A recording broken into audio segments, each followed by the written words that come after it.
on objection handling. And as I go along, if anyone's got any questions at all, please write a question in. The link, the chat room is being managed, so those questions will be written to me, and I'll answer them as we go along. But feel free to ask any questions at all, and there will be a section where I want to answer your specific objections. So please feel free to put those in at that point or as we go along. The other thing is this is being recorded, so you will be emailed a link at the end of this webinar. So if you want to watch it again, or if you don't get a chance to see the whole thing, then obviously feel free. And that's going to be available via our online platform, eSales Doctors. So let's begin. Objection handling has changed in the last probably 10 years in sales. When I first got into sales about 21 years ago, believe it or not, I know I don't look old enough, objection handling was all about overcome the objection. And that's very old school.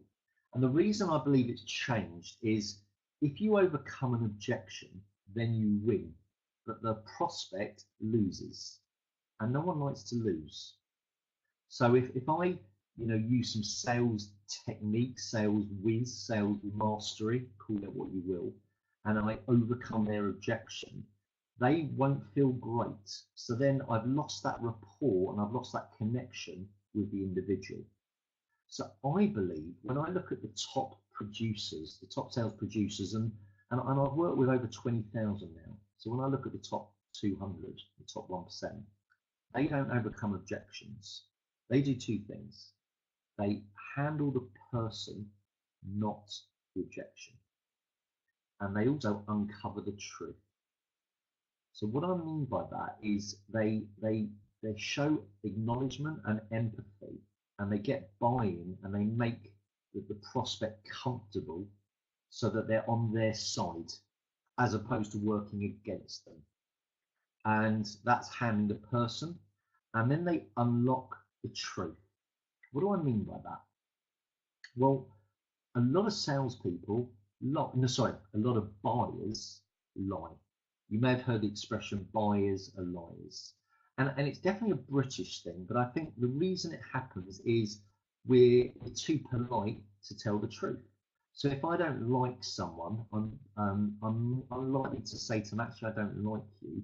I'm more likely to come up with an excuse, such as you're expensive, or let me think about it, or I'm waiting on other quotes, or a whole combination of excuses. But it's not the truth. And how can I handle that person if I don't know the truth? So let me give you a good example.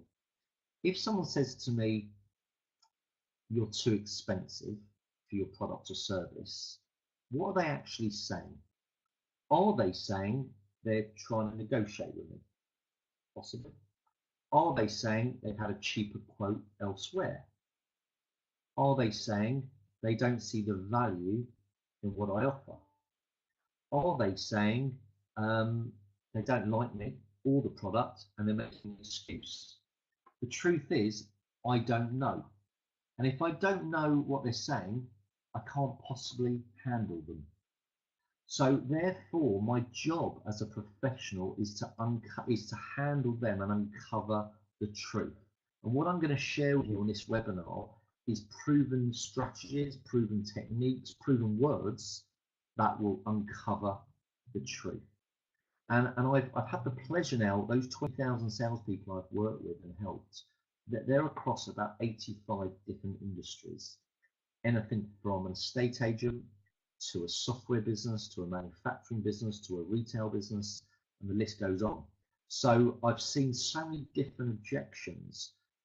However, a lot of them have the same denominator, the same theme, which is people are coming up with a reason why they don't want to buy. And our job is to understand that reason, really understand that reason, handle it, and take that prospect through our journey where they're ready to buy. So let me give you a few examples just so that you understand where I'm coming from, and then I'd like some questions, you to ask me some questions, and then we're going to get to the real meat of the objection handling module, where you can give me your exact objections, and the techniques I talk about, I'll demonstrate on your objections. So let's say a good example I hear a lot with clients is, Tony, let me think about it. I'd like to think about it. Now, I don't know what that means, because again, there's so many different things it could mean. It could mean they genuinely want to think about it. It could mean they want to speak to their partner. It could mean they don't like me and they don't want to tell me. It could mean they don't like my product and they don't want to tell me. And the list goes on. So if I heard the objection, let me think about it, my job is to make them comfortable and demonstrate I'm on their page. So the best way of doing that is to acknowledge or empathize. So if someone said, let me think about it, I'll say, I appreciate that.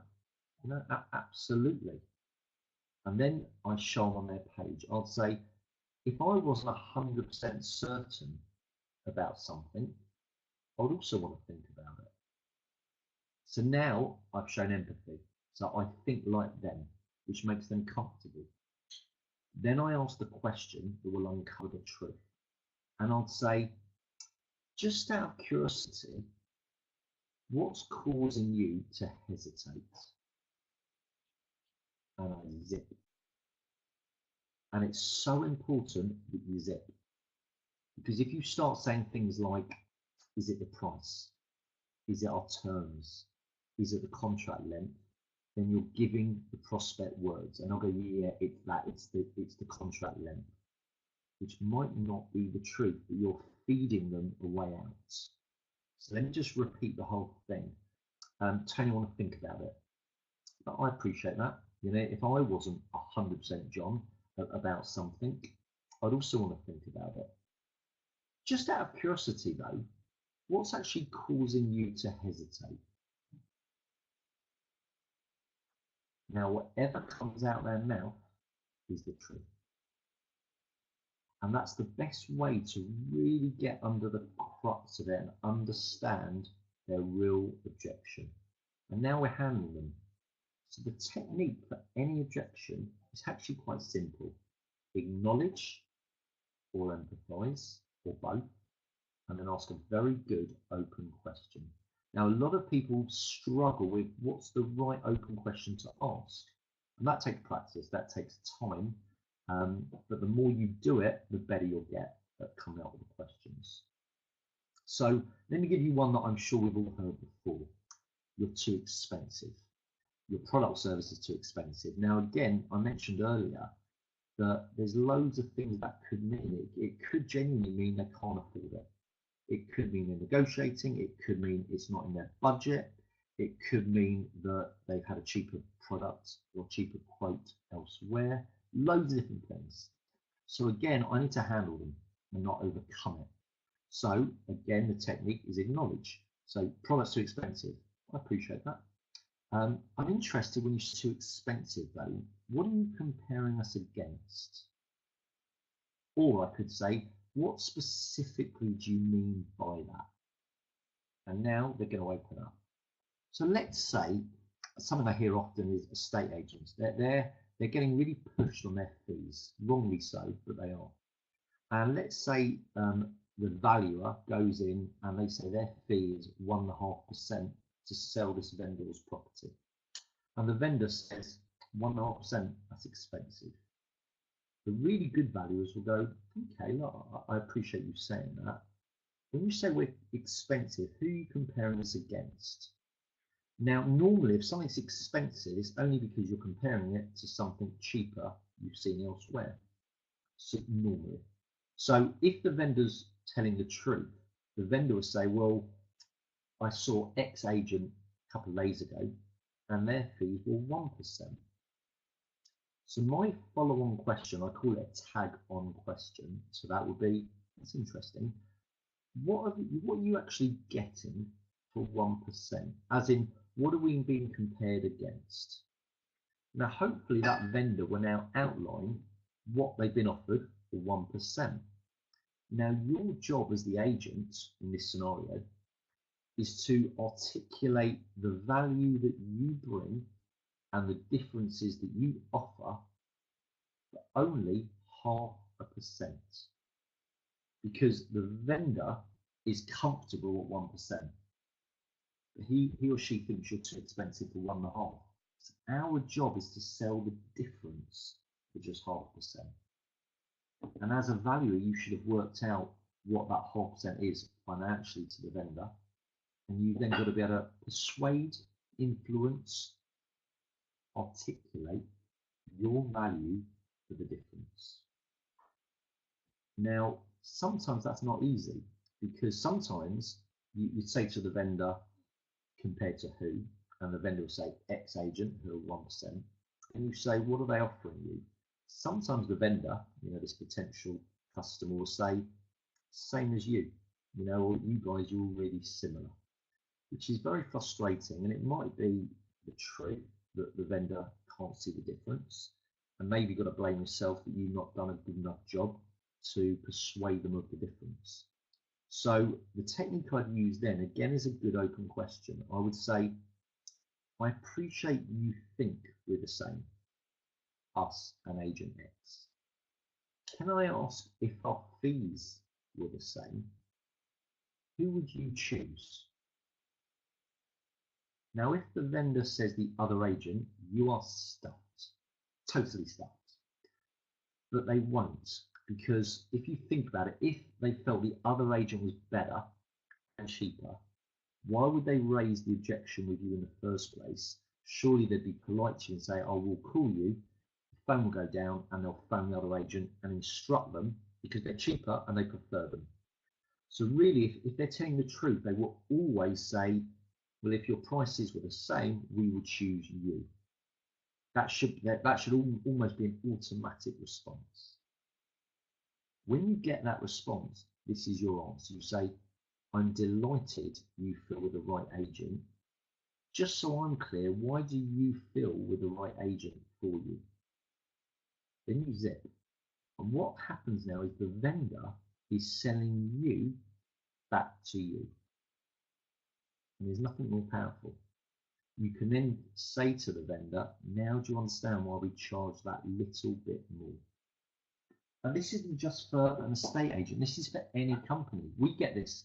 I run a sales training company, as you know, I believe Sales Doctors, and we get that. We charge, we never talk about price. It's not price or cost, it's an investment.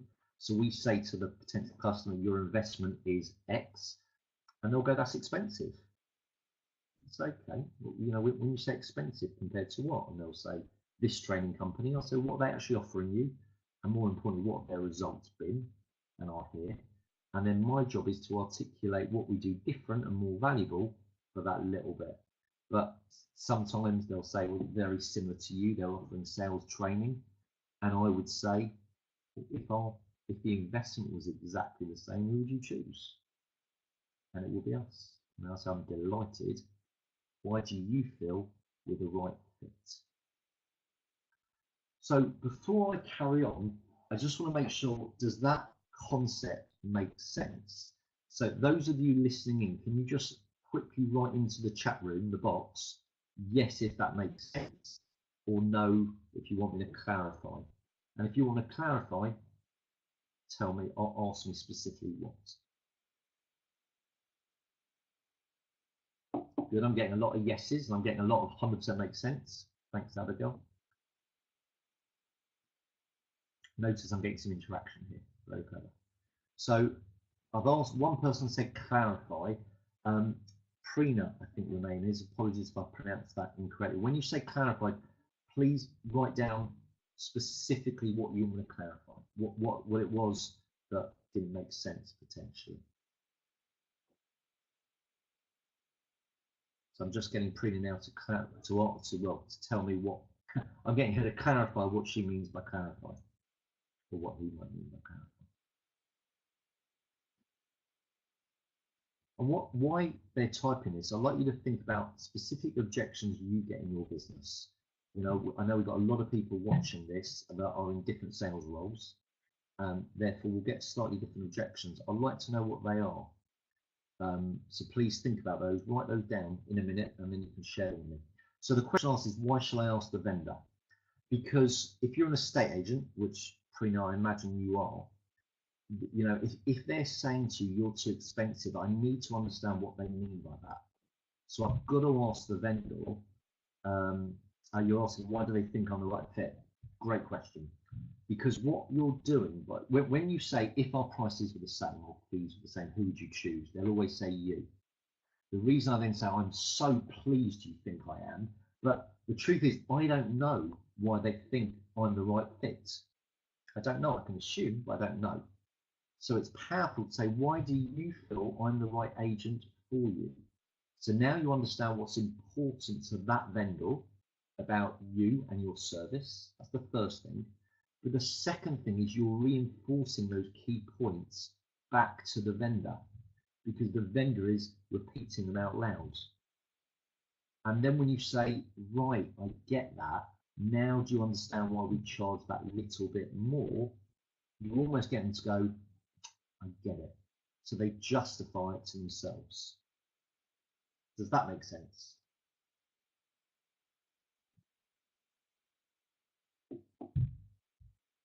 Good, good. So let me share some. Oh, good. This is a good objection. So I'm getting a few objections now, which I want. We've got someone in-house doing it, some marketing. So I'm assuming, David, I might be wrong, that you offer some sort of marketing product or service. And an objection you'll get, which I think a lot of us will relate to, is we've got someone doing it internally. And I get this a lot as a sales training company. When I used to cold call for my business, and I hear my telesales team get this, they say, oh, we do it internally sales training. So my response, I'll say, oh, that's great. You know, that's really good that you're doing it. Can I ask to make sure we're talking about the same training, or for you, David, so we're talking about the same marketing, what specifically is being done internally? So now you get the person talking and sharing what's being done. Now you're sitting there thinking, is it the same as me? Isn't it the same as me? Again, you'll know that better than me.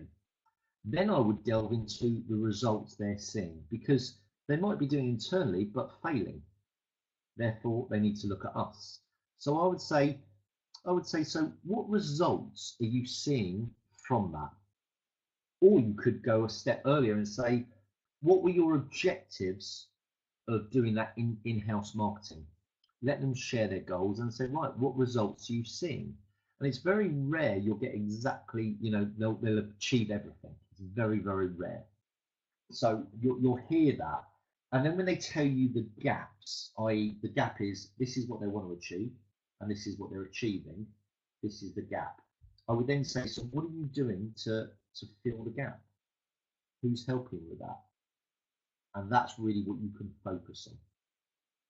Equally, we find a lot with potential clients that they do in-house sales training, but then I ask who delivers it.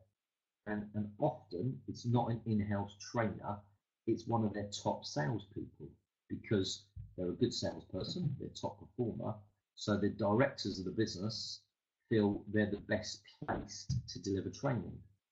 But my question is, how much time is taken away from that top performer selling if they're delivering training? Now that time has a huge cost attached to it. Wouldn't it be better to get an expert like us in to deliver that and allow the top sales performer to do what they do best, which is to sell? So sometimes, Dave, that could be a good route for you, is who's delivering the marketing, and is that their focus? Is that the right thing for them to be doing, and at what cost? Because that's a really big point. And finally, before I answer Chris, your objection, finally, my pleasure. Finally, can you offer something in addition to what they offer? See, I had a client years ago, a big hotel group that had in-house sales training, but they did that for things like show round visits, you know, where a prospect walks into the hotel. But their biggest challenge was getting more show rounds, and they had no internal resource to deliver that. So that's what we did. We came in, we didn't do the show round training, which we do offer. We trained their sales team, their reservation coordinators, they were called, to cold call these corporates and book more show rounds. And part of that is we did live calling training. So not only did we teach them how to do it, we then got on the phone to demonstrate. And that was invaluable. So so we didn't stop what they did internally, we added to it, we complemented it, and we added value to what they did. So it was a win-win. So Chris has asked, taking a step back, when calling for the first time, we already have a select list of suppliers that we ask for proposals. Brilliant. I love this objection. I'll say I'm delighted. I'm really pleased, because what that means is you are the right sort of company for us. The fact you're already looking at some key suppliers. Can I ask what criteria you chose to decide upon those key suppliers? Zip. Now you know what's important to them. I want to know why them. And then I'd want to know why they didn't look at us. And when I say us, Chris, that's your business.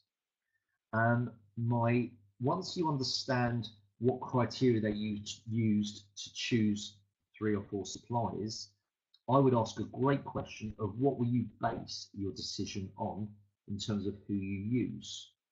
So once you've got that really good information, you could say, well, look, now you've told me that, you really should be looking at us. Let me explain why. And you're now able to tell them a success story of how you've helped a company like them, hopefully, achieve what they're looking to achieve from what they've just told you. And now they think, you know what, we need you to be involved in this tender, which is huge value. Chris, does that make sense? Thumbs up, emoji. Delighted. But what I hope you're seeing, ladies and gentlemen, with this objection handling is acknowledge, empathise, and ask good questions.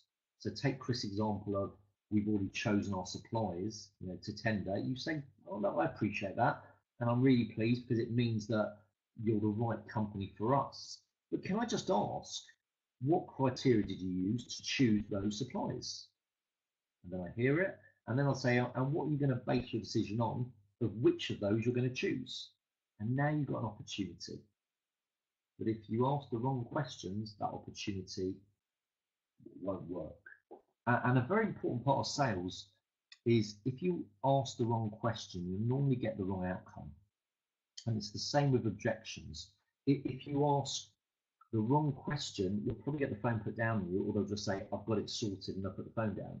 So never be scared of reviewing what you've said and then thinking back, reviewing it, and also calling them back. I'll give you a really good example.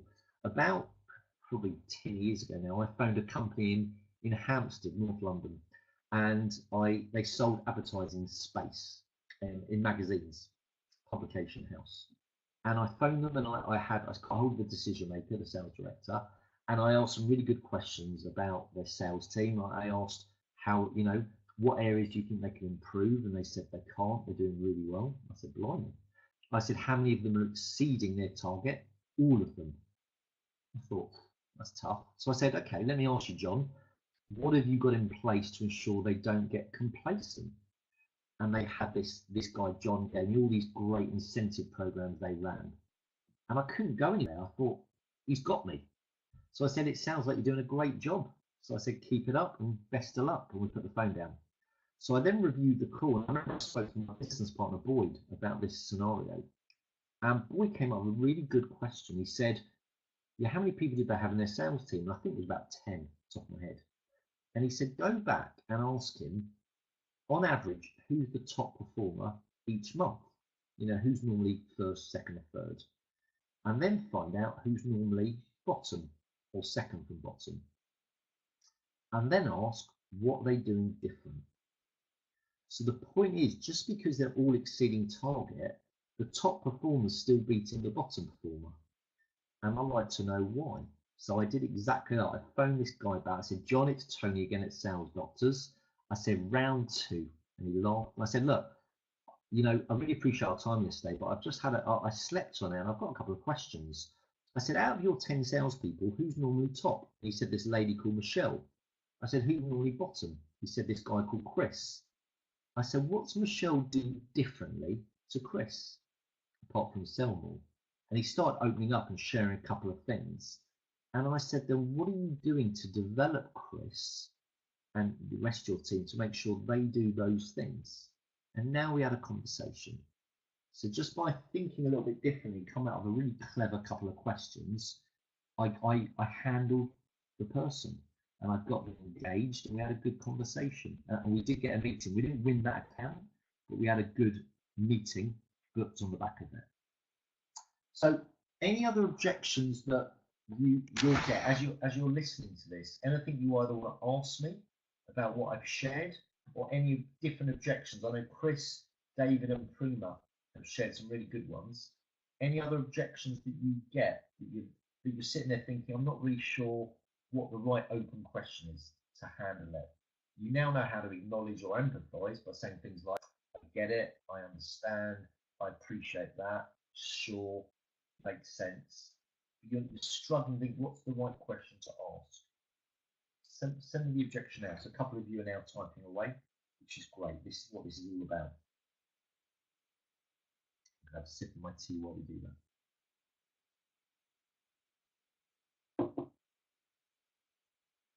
Just why Prima's writing that. These are all my books, by the way, that I've written. Very proud in my office. I want you to all make a note of those books and buy all of them. Really good books. So, for the benefit of all of you who didn't write them all down, have another look.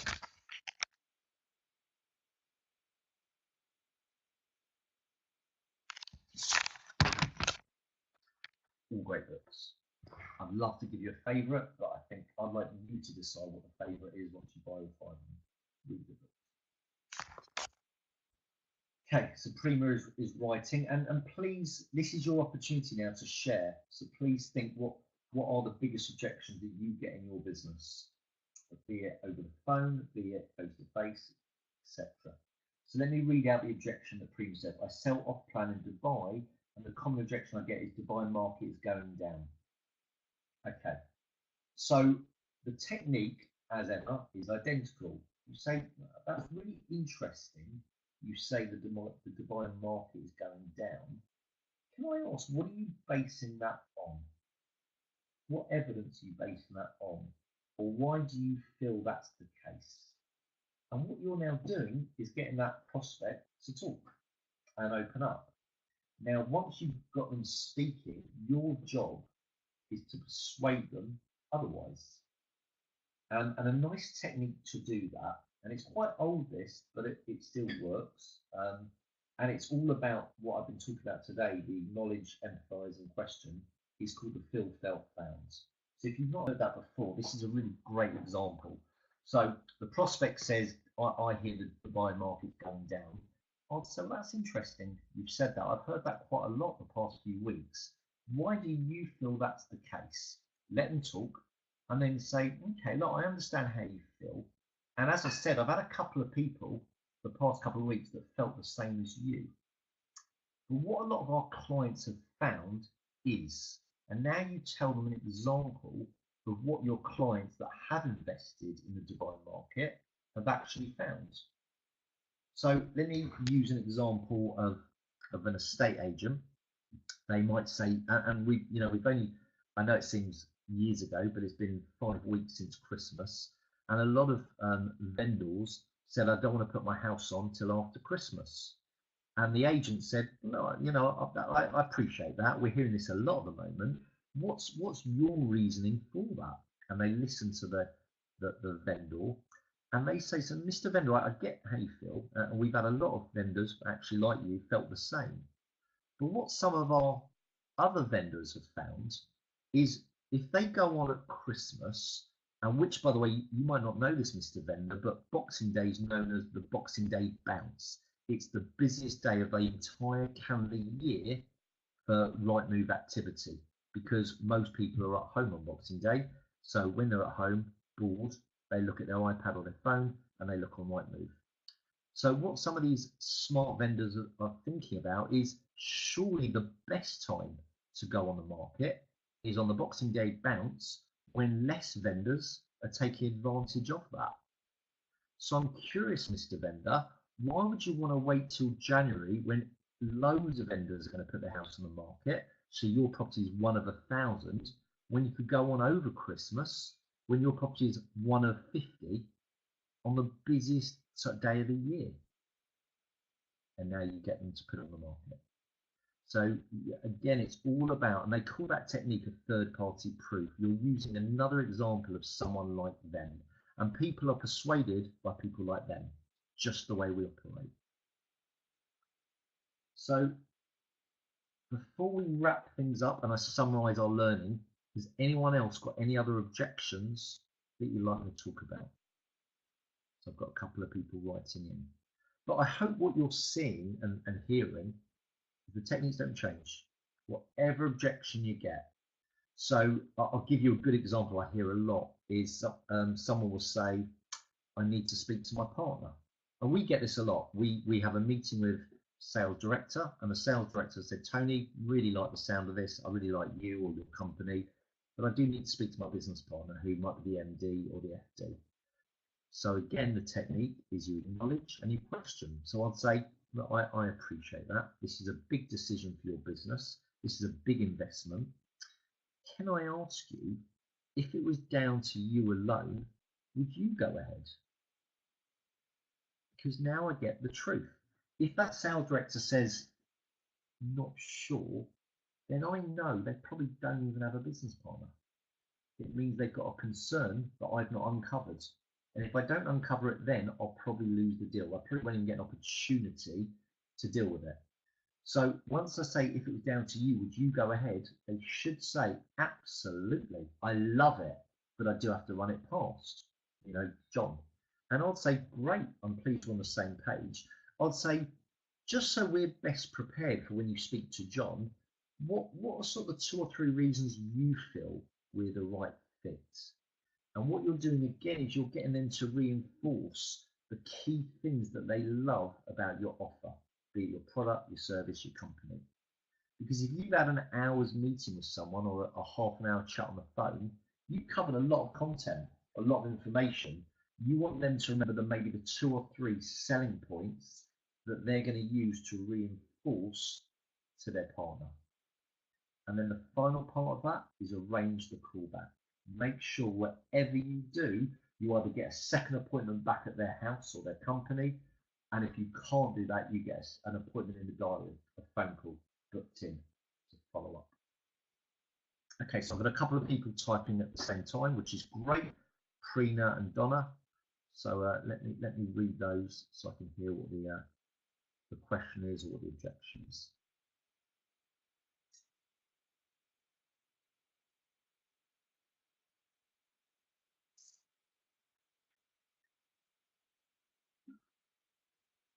I bought this, by the way, in January, and since I bought this, I drink 2 litres of water every single day. I take it everywhere with me, and it's now my visual habit. So if your habit's drink more water, buy one of these. Not from me, I don't sell them on Amazon. Prina's asked, do I do one-on-one training? Absolutely, I do. There's 2 ways I do it. I'm pleased you asked. I think that's a buying signal. There's 2 ways I do it. I actually mentor salespeople and business owners, and my mentoring is done over the phone or like this on a Zoom, so face-to-face, but virtual face-to-face, and that's called Sales Mastery. So if you're interested in that, I'll send you details. And the other one-on-one training we do is a workshop that we run. So sales, we're running a workshop called Selling Made Easy. The next one, I believe, is in April in London. So it's not one-on-one, it's one-on-many, but you'll be one of a few people in the workshop. And we cap them about 12 professionals normally. But if you want one-on-one work, Sales Mastery is perfect for you. And we can talk about that offline. Donna's come up with a good objection. We get prospective vendors waiting because of Brexit, the old B, and those on the market with other agents say Brexit is why the market's slow. How would you overcome this? That's a really good question. So we just read that out for you again. We get prospective vendors waiting because of Brexit, but those on the market with other agents say Brexit is why the market is slow. So you've got 2 things there. You've got 2 different objections, Donna. The first one is the prospective vendors that they don't want to come to the market because of Brexit. So let me deal with that first. I would say, I appreciate that. You're not the first to say that to me.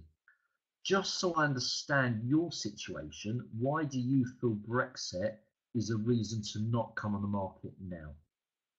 Again, let them talk and hear what they think so you understand you're on the same page. And then your job is to explain why other vendors of yours have come on the market despite Brexit. So your job again is to persuade. That's the first thing. The other thing you said is those who are on the market with your competition and they say Brexit's why the market is slow. My job, I would say that that's really interesting you say that. We're not experiencing that. Actually, we've had an amazing month despite Brexit. So can I ask, and then you ask some what I call pain questions. You say things like, you've been on the market now for 2 weeks. How many offers have you had? If they say not many or none, you say, okay, that's surprising because our vendors have had quite a few offers and they got similar properties to yours. So I'm concerned for you. What feedback has your agent given you? Hopefully, very little. And if they say, by the way, price reduction, I would say that's not feedback. That's their idea of helping. I would then end by saying, what strategy has your agent suggested?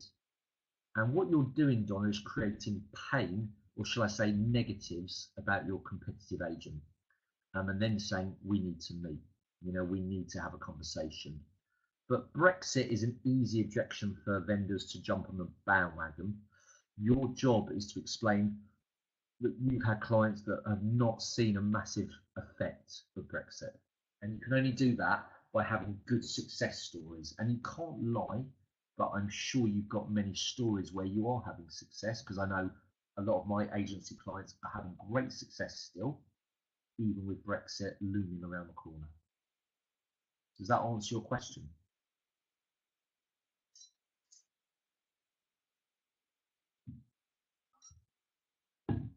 Okay, we've got about 5 minutes left now. I know it's late on a Friday, so you're probably desperate to finish up and get to the pub. So before I sum up and wrap up, does anyone have any other objections or questions that they'd like to deal with? Okay, so let me summarize what we've covered. Never overcome the objection, because you'll win, they'll lose. So handle the person, not the objection. And my pleasure, Donna. And I hope what you've really got from this is objections are quite easy. It really is about acknowledging what they're saying, so you're on their side, empathizing with them, and finally asking, as Donna rightly said, the right question. And sometimes it's not easy. It's not easy to know what is that right question. And that's where I can help and I can add value. But the more practice you do, the easier it will be just to think what is the right question. And remember, ultimately, you've got to get them talking. So the right question is what will get them engaged, get them talking.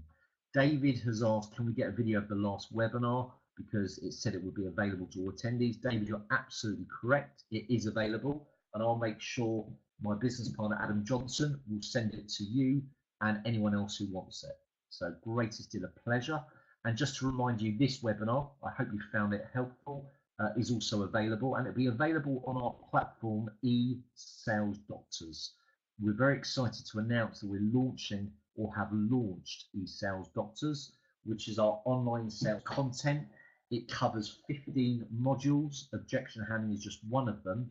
And there is hours upon hours of the best content that we've ever produced. That's myself, that's my business partner Boyd, and other experts that we've got to share their content and their value. It's great, and the feedback's been amazing on it.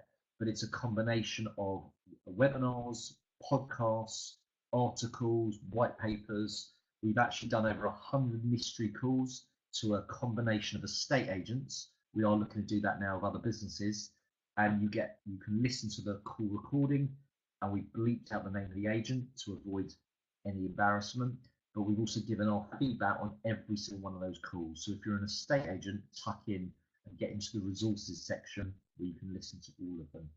But I really hope you've enjoyed it. I hope you've taken some nuggets away. And if there's any objections that I haven't dealt with, or more that come up, or in the next coming days, weeks, or months, please email me. You should have my contact details, but we'll make them available to you, and I'll be delighted to help you. And Prima, if you do want me to help with, thanks Russell, if you do want me to help with one-on-one, I'd love to speak to you. I work with a lot of property investment firms that sell in Dubai and over 35 different countries. So I'm pretty confident I've helped them, so I'm pretty confident I can help you when I know more about your proposition. Just have a couple more people. My pleasure, Kelvin. So guys, I'm really pleased you've enjoyed this. Please you've taken some great value. Have an amazing weekend. And as I said, feel free to email me any questions, call me if you want to speak to me directly, and a call recording will be sent out to all of you if you wish. And please make sure you tune in for our next 4 webinars that are great value at no cost to you. If you have enjoyed today, which I believe from the comments you have, please share it. Our job is to give as much value to as many sales professionals around the world as possible. So share it with your friends, your colleagues, not your competition. I'm sure you don't want them doing better, but your friends and your colleagues, because again, we just love to help. So thank you guys. It's been an absolute pleasure. I'm now going to go and play with my kids because a game of FIFA is waiting for me, and then I'm going to go to the pub. So it's been an absolute pleasure. Thank you so much, and I look forward to seeing you next month at our next webinar. All the best.